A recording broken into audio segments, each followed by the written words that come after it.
말씀드립니다. 우리 아까 읽은 사도행전 5장 이 본문 말씀을 통해서 우리는 이 세 가지 관점으로 진정한 그리스도인이 무엇인지 살펴보려고 합니다. 다 함께 여기 타이틀을 읽어볼까요? 시작. 진정한 그리스도인. 무엇이 진정한 그리스도인일까요? 오늘 본문의 첫 번째는요, 성령님께 사로잡혀 사는 사람, 이것이 진정한 그리스도인이라고 얘기합니다. 이 세상에는요, 자기 자신이 인정하든 또 인정하지 아니하든 부인하든지 간에 영적으로 보면 크게 두 가지 부류의 사람들로 이게 구분되어집니다. 한 부류의 사람들은 하나님의 그 성령님께 사로잡혀 오직 주님의 인도함대로 살아가는 사람이고요. 또한 다른 부류의 사람들은요, 안타깝게도 성령님이 아니라 악한 영에 의하여 사로잡혀 살아가는 사람들입니다. 이 두 부류로 나눈다면 여러분들은 어디에 속해 있습니까? 이 시간 모두 다 오직 성령 하나님께만 사로잡힌 주님의 자녀 되기를 축원합니다. 성령님께 사로잡힌 사람들의 그 특징은 주님의 말씀 가운데 늘 머물며 살아간다는 것입니다. 어느 곳에 있든지 무슨 일을 하든지 어떤 처지에 있든지 좌절과 실망하지 않고요, 늘 주의 말씀 가운데 살아가고 주님의 말씀으로 위로를 받고요, 주님의 말씀을 세상에 전하고요, 주님의 사랑을 가득 안고 주님의 사랑을 실천하며 살아가는 사람이 바로 성령님께 사로잡힌 사람입니다. 그렇기 때문에 성령님께 사로잡힌 사람들은 그들이 가는 곳마다 이루어내는 것이 있습니다. 그게 무엇일까요? 그것은 분열이 있는 곳에 무엇을 이루어요? 일치를 이루어냅니다. 미움과 다툼이 있는 곳에 무엇을 이룰까요? 사랑의 공동체를 이루어냅니다.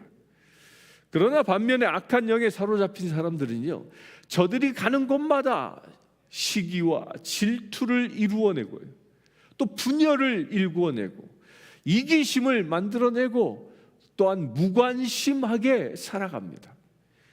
그리하여 끝내는 분노를 일으켜내고요, 화를 불러일으키고요, 서로 싸움하게 하고요, 서로의 생명을 위협하고 또한 서로의 생명까지도 빼앗아 버리고 맙니다. 이것이 바로 악한 영에 사로잡혀 살아가는 사람들의 모습입니다. 또한 이 악한 영에 사로잡혀 살아가는 사람들은요, 이웃을 알지 못합니다. 이웃에 대한 사랑에 대해서는 전혀 관심을 두지 않습니다. 오직 내 한 몸, 오직 내 가족, 그 외에는 어떤 것에도 관심을 두지 않습니다.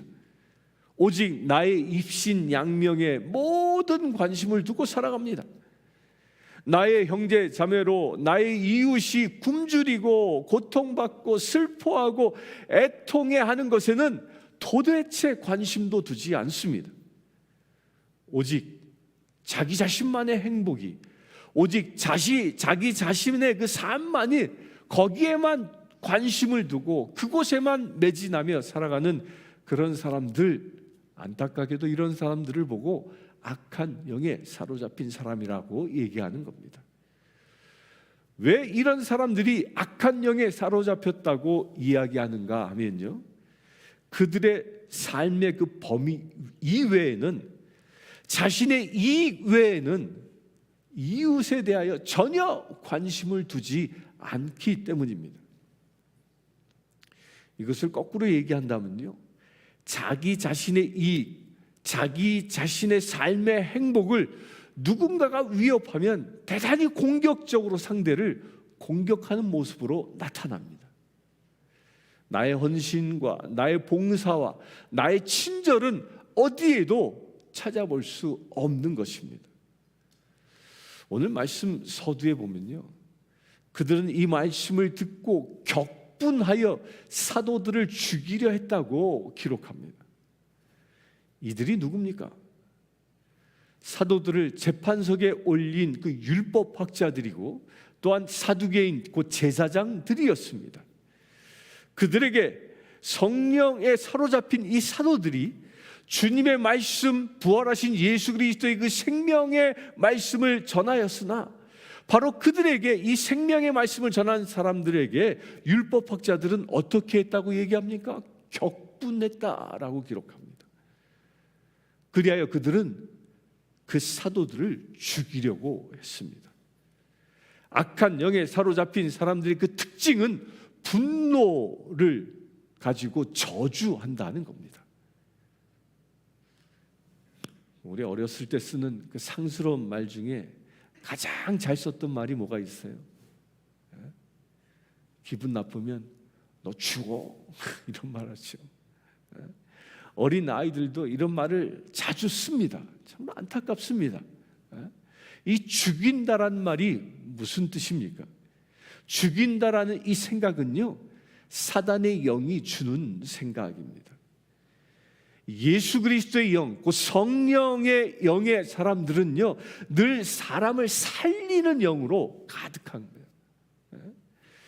이분이 땅에 오셔서 부활하셨고 그 부활의 생명을 모두에게 주신 것입니다. 누가? 예수가. 주님은 온 세상을 창조하셨을 때, 그 창조하셨을 때에 모든 식물과 동물들에게 생명을 주신 분이십니다. 그러나 악한 영은요, 그 생명을 죽음으로 몰아가게 만든 것이 이 악한 영이 하는 행위인 것입니다. 여러분들은 이웃과 우리 가족과 우리 친지와 또한 우리 교우들과 우리는 어떤 관계로 살아갑니까? 사도들은 자기들을 죽이려고 하는 그 사두개인들, 곧 제사장들에게조차도 생명의 복음을 전하였습니다. 그렇다면 우리는 무엇을 전하며 살아갑니까? 격분하며 남을 공격하기를 즐겨하며 살아갑니까? 아니면 나를 죽이려고 하는 사람들에게까지도 그 주님의 복음을 전하기 위하여 살아갑니까? 성령님께 사로잡힌 사람은요, 나에게 비록 해코지하고 나를 괴롭히고 나의 생명을 앗아가려고 하는 사람일지라도 저들에게 생명을 나누려고 하는 사람, 생명의 복음을 전하려고 하는 사람, 바로 이런 사람들이 성령님께 사로잡혀 살아가는 사람인 것입니다. 사랑하는 성도 여러분, 우리를 공격하고 우리들을 괴롭히고 우리들을 혹여 못살게 구는 사람들이 있다면 그들을 향하여 진정 생명의 복음을 나눌 수 있게 되길 축원합니다. 우리를 격분하게 하는 것, 그리하여 우리를 죽음에 이르도록 하는 것은 어떤 영이라고요? 악한 영이 하는 장난질이라는 거예요. 혹여 내 마음에 그런 분노가 아직도 있다면, 또 누군가를 죽이고 싶도록 미워하는 그런 마음이 있다면 이 시간 예수 그리스도의 이름으로 다 물리치시길 축원합니다. 악한 영에 포로된 자가 아니라 오직 성령 하나님께 사로잡혀 치유함을 얻는 거룩한 이 시간 되길 축원합니다. 두 번째로는요, 세상의 지혜가 아니라 하나님의 지혜로 지혜를 따르는 삶을 사는 자입니다.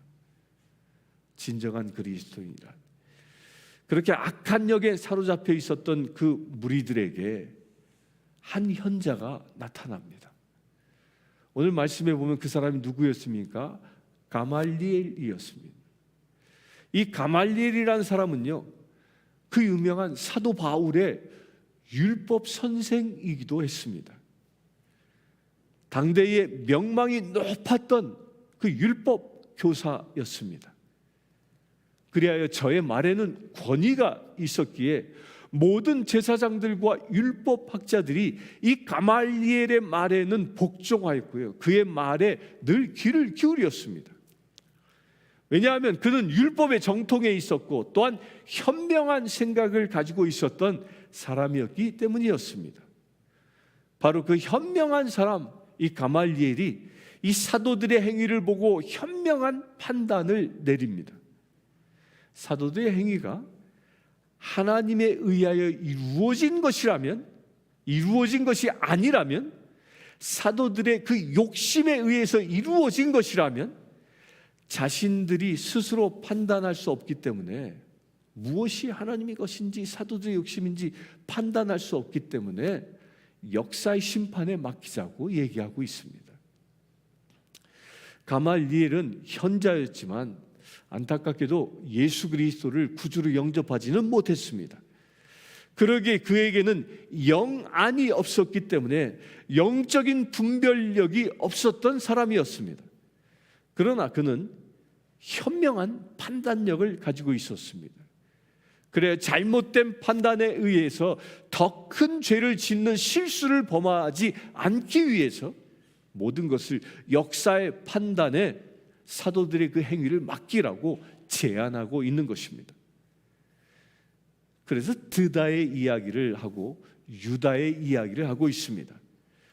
많은 사람들이 드다라는 사람을 따랐지만 드다가 다 죽자, 드다가 죽고 나자 그 사람들은 뿔뿔이 흩어져 흔적도 남지 않았더라. 또 유다 또한 그랬더라. 그러기에 저들이 전하는 예수가 참된 메시아가 아니었다면 저 사도들에 의해 모이는 그 사람들은 사도들이 죽고 나면 모두 뿔뿔이 흩어져 버리고 말 것이라고 가말리엘은 생각했던 겁니다. 그 제안을 모든 제사장들이 받아들여서 그 제안을 따르기로 결정합니다. 근데 우리가 여기서요, 이 가말리엘이라는 사람을 잘 살펴볼 이유가 있습니다.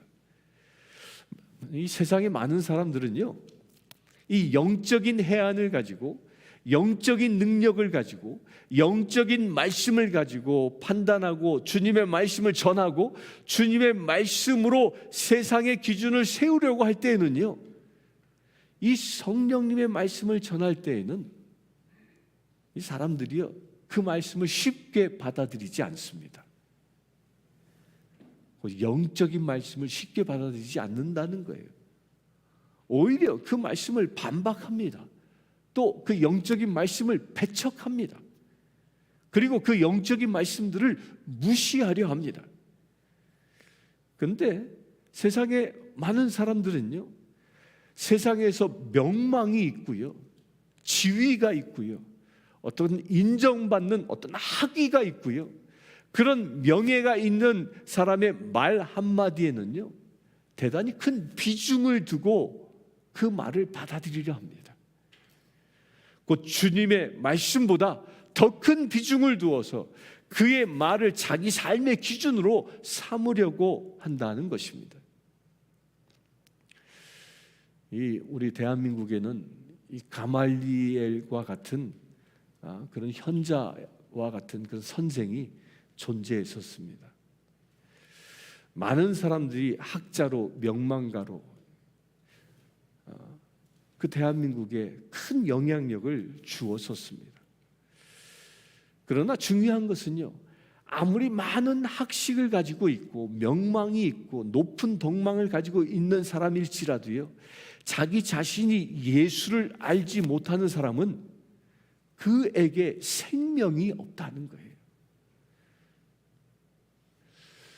우리 대한민국의 이 불교계는 이 석가모니 부처가 탄생한 이후에 죽고 화장하지 않습니까? 사람이 그 화장했을 때 가장 많은 사리를 남겼다는 사람이 한 사람 스님이 있었습니다. 그 사람이 누구죠? 그 유명한 성철 스님입니다. 그 성철 스님을 화장하고 나서 사리가 몇 과가 나왔다고 그래요? 사리 뭔지 알죠? 태웠는데 거기에 이렇게 막 마치 그 수정처럼 반짝반짝 빛나는 그 사리, 이게 제일 많이 나왔는데요, 130개가 나왔대. 130개가. 이건요, 불교 역사상 석가모니 이래로 가장 많은 사리를 남긴 분이 이 성철 스님입니다. 근데 그분이요, 어떻게 생활했습니까? 그분은 무려 10년 동안 눕지 않고요, 잠잘 때도 눕지 않고 가부좌 틀고 잤어요. 그러고 생활했어요. 무려 10년을.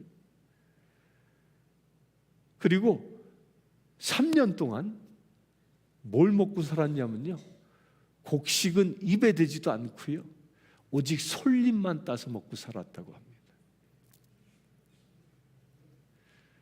그가 머물고 있었던 그 조그마한 암자에는요, 사람들이 들어오지 못하도록 철조망을 두루 쳐놓고 아무도 못 들어오게 하고요, 오직 혼자서 그곳에서만 지냈다고 합니다. 그러다 보니까 이 불교계에 있는 사람들이 이 성청 스님을 만나는 게 꿈이었겠지요. 그래서 그 스님을 만나려고 신청하면요, 조건을 하나 붙였어요. 뭐 했죠? 나를 만나려면 저 대웅전에 그 부처상 앞에 가서 3,000배 절하고 나한테 와. 여러분들 3,000배 해봤어요? 3,000번 절하는 거. 설날 한 10번만 절해도 허리 아파가지고.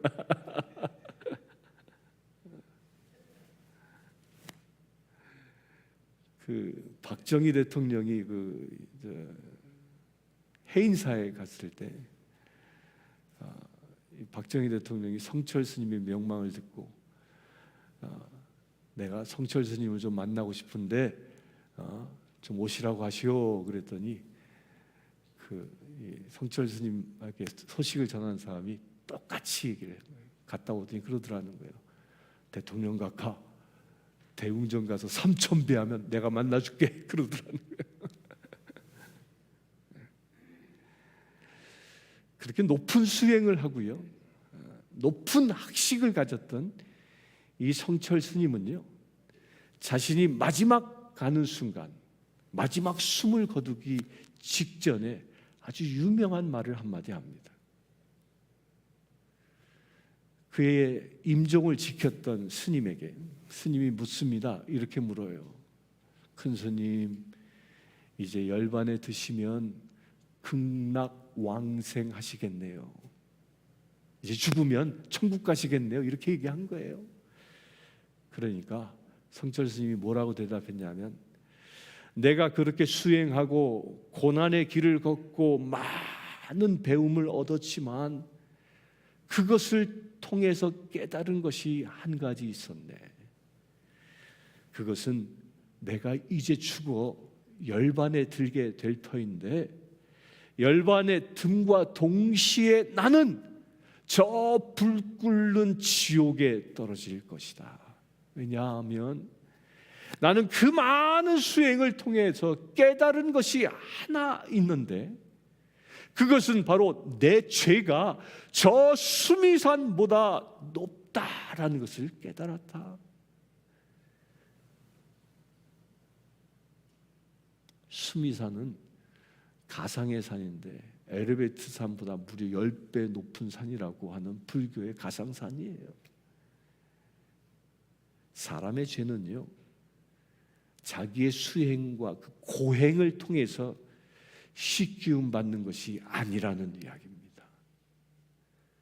저는 성철 스님의 이야기를 가끔 이렇게 떠올리면서 이런 생각을 잠시 합니다. 와, 이 시간 예배 드리는 여기 계신 모든 분들은 참으로 행복하신 분들이다.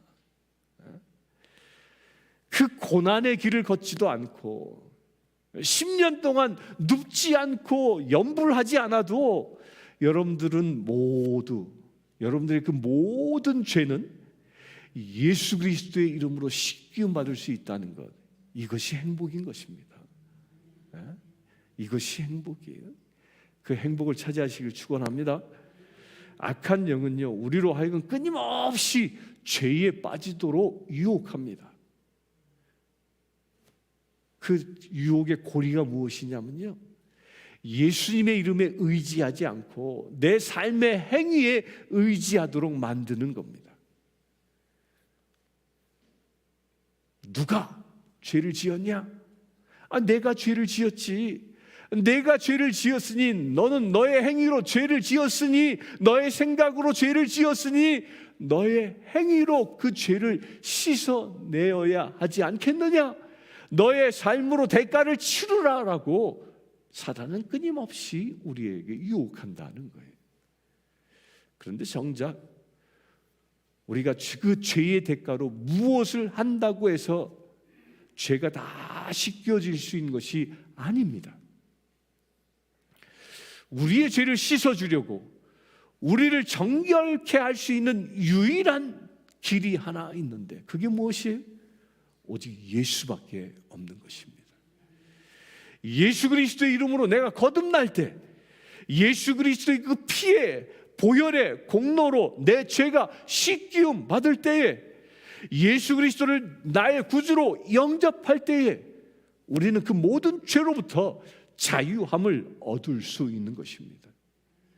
사랑하는 성도 여러분, 그 예수님을 온전히 붙잡을 수 있게 되길 축원합니다. 세상의 그 현자들의 말에 유혹되는 것이 아니라 오직 예수의 말씀에 사로잡힌 바 되어지는 그런 귀한 성도 되시길 축원합니다. 많은 사람들은요, 세상에서 악한 영이 우리의 생명을 빼앗기 위하여 우리를 현혹하고 그 현혹에 넘어갑니다. 곧 드다와 같은 인물, 유다와 같은 그 인물들이 지금도 세상에 있습니다. 한국에 가면 이 허아무개라는 아주 유명한 사람이 있어요. 공중부양한다 막 이러고 막. 그 사람이 그 자기 아방궁을 이렇게 지어놓고 거기에 운물에서 물이 나오는데 그 물을 병에 담아서 팔더라고요. 근데 그 물 이름이 뭔지 아세요? 물 이름이 뭐냐면 불로수예요. 이 물을 마시면 늙지 않는다라고 선전하고 아주 비싼 값에 팔아요. 근데 사람들이 이걸 또 사더라고요. 참 희한해. 이 불로수를 마시면 늙지 않아 그러면서 그 현혹합니다. 또 더 아주 웃기는 건 허아무개 그 이름표를 여기 자기 가슴에다 이렇게 달고 살면 죽지 않는다라고 이렇게 얘기합니다. 또 많은 사람들이 그 이름표 사자였다 달고 다녀 또. 웃긴다니까.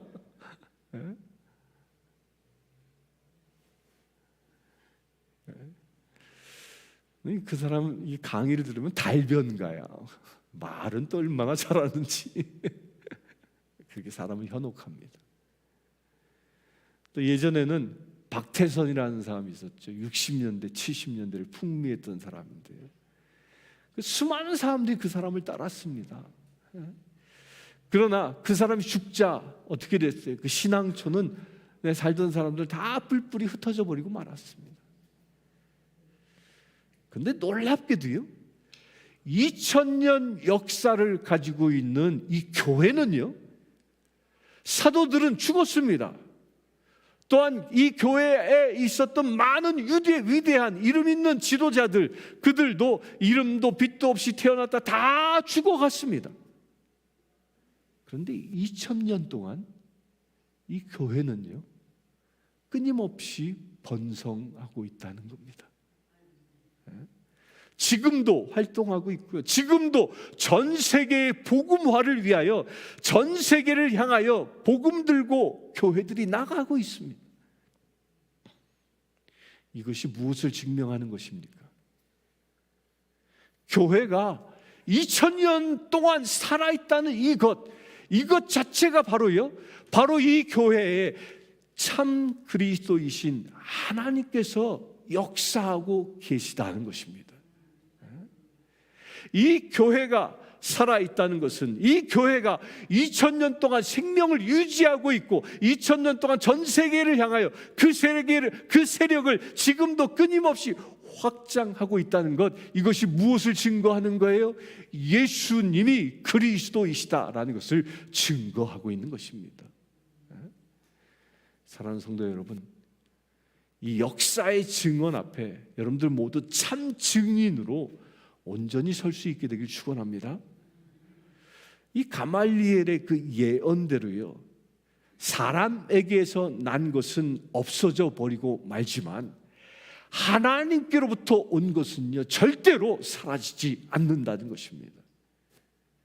여러분들이 가지고 있는 생명 또한 마찬가지입니다. 여러분들에게 하나님께서 주신 그 영원한 생명, 여러분들에게 주신 그 영원한 생명도 뭐예요? 영원합니다. 여러분들에게 주신 축복도 마찬가지입니다. 그런 것들이 사람이 준 것이라면, 사람이 주는 그런 단순한 쾌락이라면, 사람이 주는 그런 만족감이라면 한순간으로 끝나버리고 맙니다. 하지만 하나님께서 주시는 축복은요, 우리들의 삶 가운데 영원히 나타날 것이고, 더 나아가 그 축복과 영광은요 나에게만 끝나는 게 아니라 내 자손 대대로 이어진다는 것입니다. 한 사람 아브라함이 여호와 하나님의 말씀에 순종했을 때, 그로 인하여 그 후손들이 그 자손 대대로 하나님의 축복을 차지할 수 있었던 것처럼요, 우리들도 그 주님의 말씀에 순종하여 그 주님의 말씀 가운데 섬으로 인해서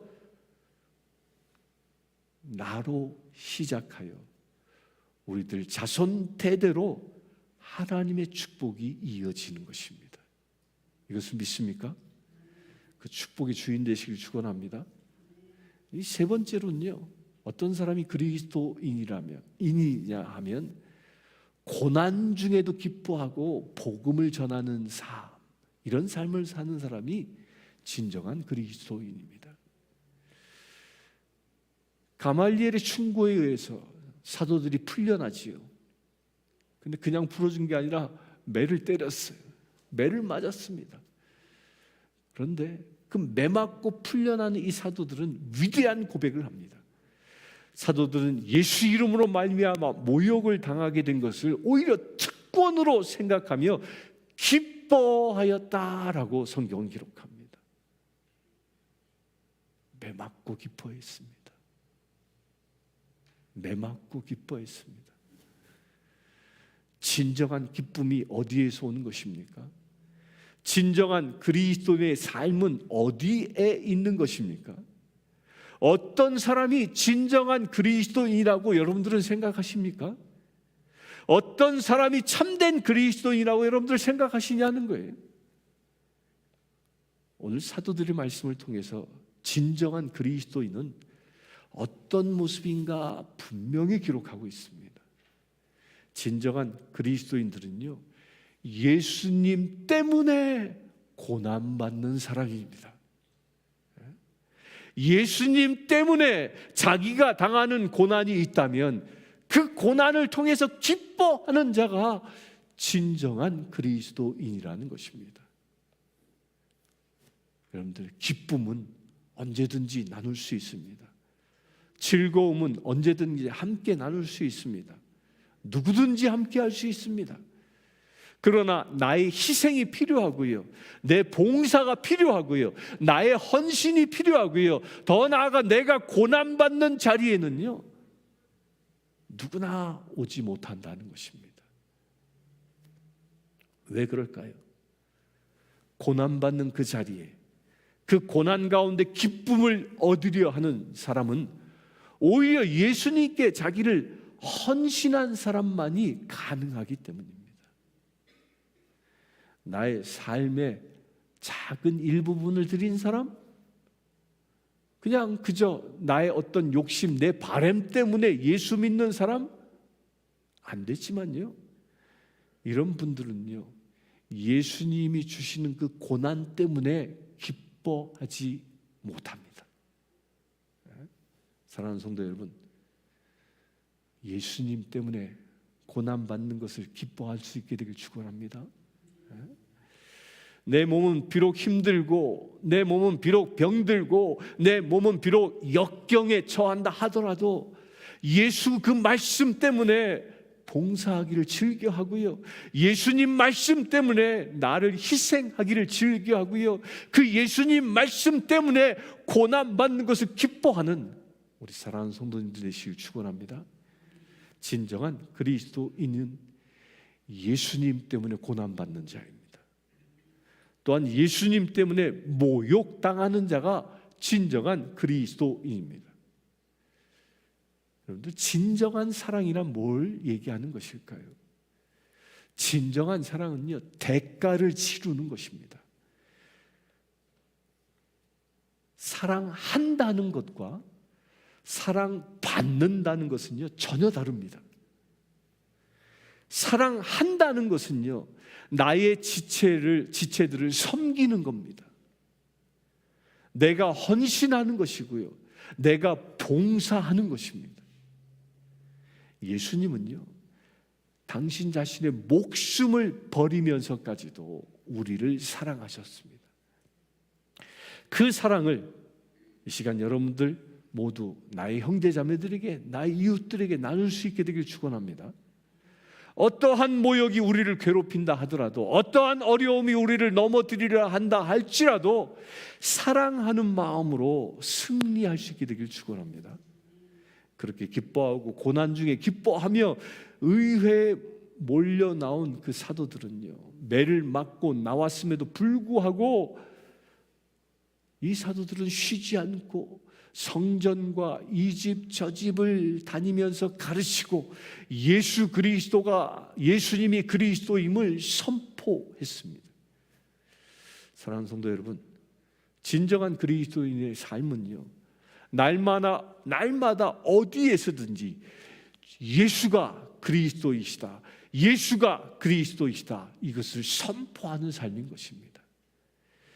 우리의 가정에서부터 예수님이 우리의 그리스도이심을 선포하시길 축원합니다. 그리고 아직도 예수를 알지 못하고 저 깊고 깊은 그 죽음의 세계를 향하여 떨어져 나가고 있는 불쌍한 심령들에게 온전히 예수 그리스도의 이름을 전할 수 있게 되길 축원합니다. 지난 주일 오후에 저와 우리 루키오 목사님, 또 우리 그 스페인 예배를 인도하는 그 후안 목사님 내외, 또 우리 전도사님, 또 우리 곽인 장로님, 이렇게 성도님들 같이 이 병원 신방을 했습니다. 우리가 기도하고 있는 마리오 형제입니다. 병실에 들어가서 먼저 후안 목사님께서 말씀을 전해 주셨습니다. 그리고 이어서 우리 루키오 목사님께서 그를 위하여 기도해 주셨습니다. 그런데 이때 루키오 목사님이요, 성령님의 인도하심이었다고 보여지는데 먼저 그 마리오 형제에게 복음을 전했습니다. 그리고 예수님을 구주로 영접시켰습니다. 말로. 그러자 이 마리오는요, 이 루키오 목사님이 전하는 그 영접 기도문을 한 문장 한 문장 따라하기 시작했습니다. 그리고 예수를 구주로 영접했습니다. 그러면서 그의 눈에는 눈물이 주르르 흐르고 있었습니다.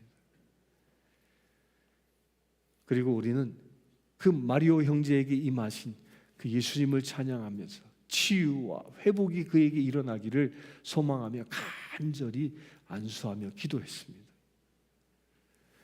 그렇게 기도를 다 마치고 병실을 이렇게 나오는데 후안 목사님이 저를 이렇게 붙잡더니 저에게 이렇게 말씀하는 거예요. 목사님, 저 사람, 저 마리오, 제가 몇 년 전에 만났던 사람이에요. 그때 저 마리오에게 복음을 전하려고 했는데 이 마리오가 어떻게 했는지 아세요? 나 예수 안 믿어! 그러면서 도망가더라는 거예요.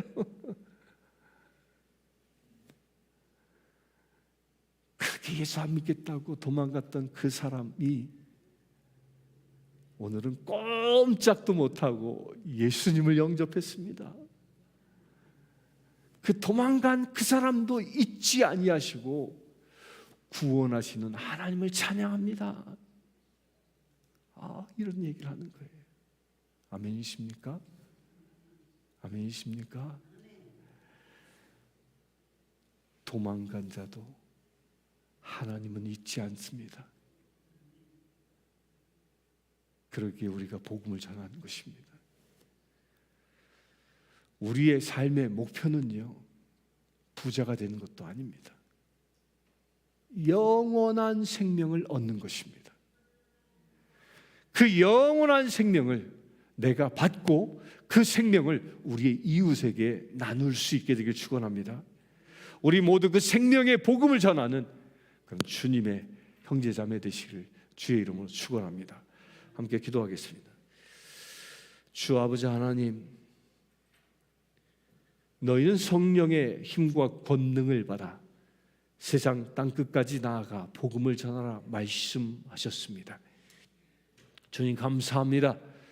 우리에게 성령을 주셔서 우리를 구원케 하시고 우리에게 능력을 주셔서 복음을 전하게 하심을 감사합니다. 아버지 하나님, 참으로 주님이 주신 그 사명을 붙잡고 살아가는 우리 되어지기를 원합니다. 영원한 생명의 복음을 나의 가정과 나의 이웃들에게 전하며 살아가는 거룩한 지체 되어지기를 원합니다. 진정한 그리스도인 되어져 하나님의 나라를 일구어 나갈 수 있는 거룩한 믿음의 지체들 되어지기를 원합니다. 주의 이 시간 기도하는 모든 심령마다 하나님 기름 부으심을 더하여 주시옵소서. 온전히 2000년 전 사도들처럼 복음을 전하는 거룩한 믿음의 지체들 되게 하여 주시옵소서. 그래 마지막 때에 주님의 나라를 준비할 수 있는 거룩한 믿음의 지체들 되어질 수 있도록 아버지 축복하여 주시옵소서. 아버지 하나님, 그 일을 위하여 간구하건대 복음을 전하는 심령마다 성령의 능력과 지혜와 기름 부으심을 더하여 주시옵소서.